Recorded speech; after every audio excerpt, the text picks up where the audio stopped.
And here we go. Welcome everybody to The Big Idea. I'm Dr. Jeffrey Hanna here at Clear Chiropractic. Today we've got one of the most common questions that we're asked. How is it that you guys are actually doing an adjustment if you are not cracking the bone into place? Now, this is usually a question for more analytically minded people, so I'll get into the details, but let me just give you the big, short version of it first. Simply put, we're all different on the outside and the inside.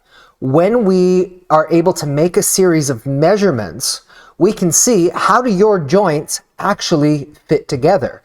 Then, any adjustment that we give, it's more like putting the right key in the right lock, the system releases. Any adjustment, we're not pushing the bone back into position. We're just simply trying to release the tension that's building up in the body that's preventing it from being able to move the way that is supposed to.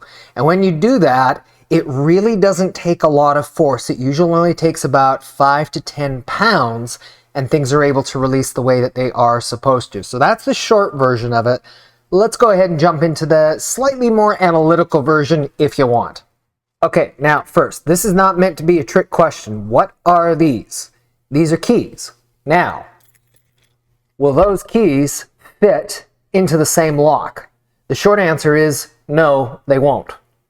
Now, what do the keys have to do with your body? Well, here I've got a slide. These are all different actual bone models of the top vertebra in your neck. And you can see that, yeah, they follow the similar same kinds of patterns where you've got where it meets the head, you've got the little bits that stick out on the side like that. But have a look at this. Every single one of these is going to be shaped ever so slightly different. Now, if we don't know how do your joints actually fit together, then yeah, it's probably going to take a little bit more oomph in able to open the door up. You know, you're bashing it down with your shoulder there. However, if we can actually measure how do these joints actually fit together, then simply put, it is selecting the right key, putting in the right lock, and it's able to release.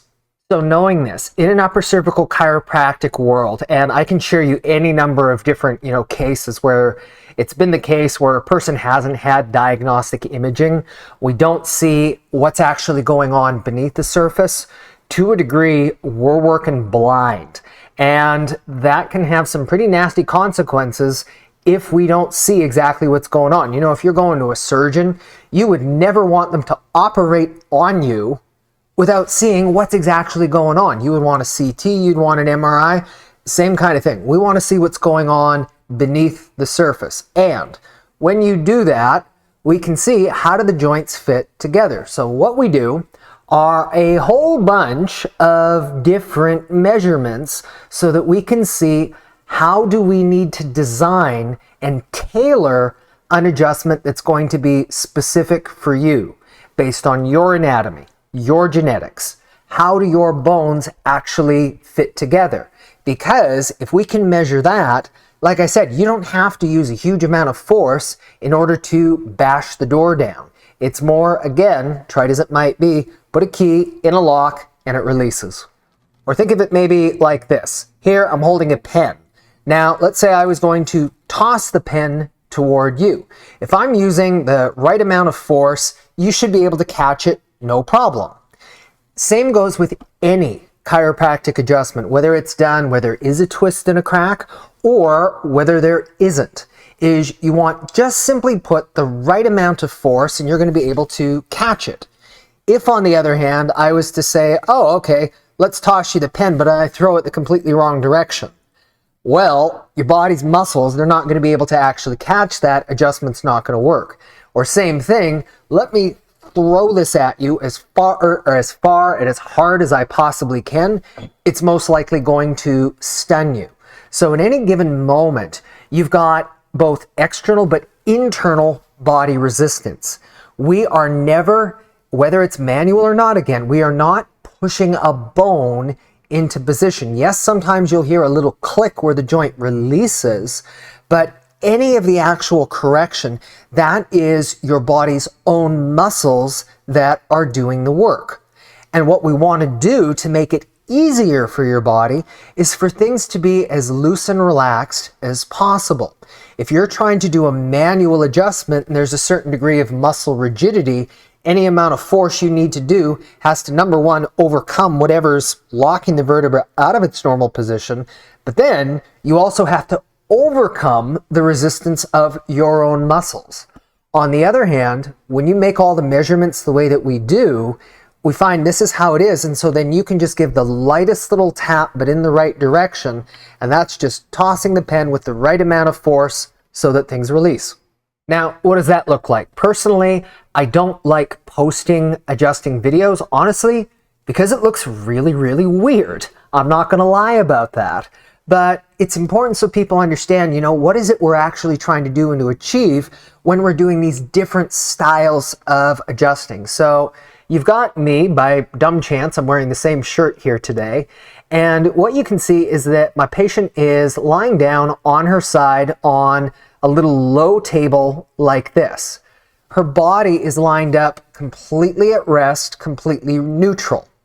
So everything is sitting on the inside the exact same way that we would measure it, whether on a DAX or on a cone beam scan. And you can also see at the head of the table here, I have this little protractor.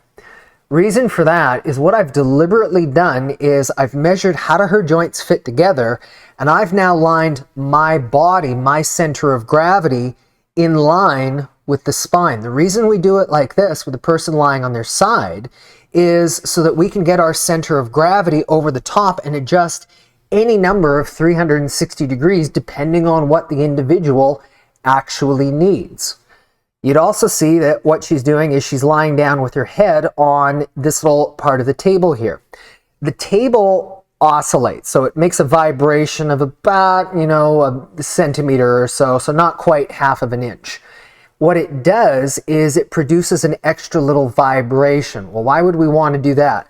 Like I said, you don't have to push a bone into position. It's your body that allows things to release if you've got the right amount of force.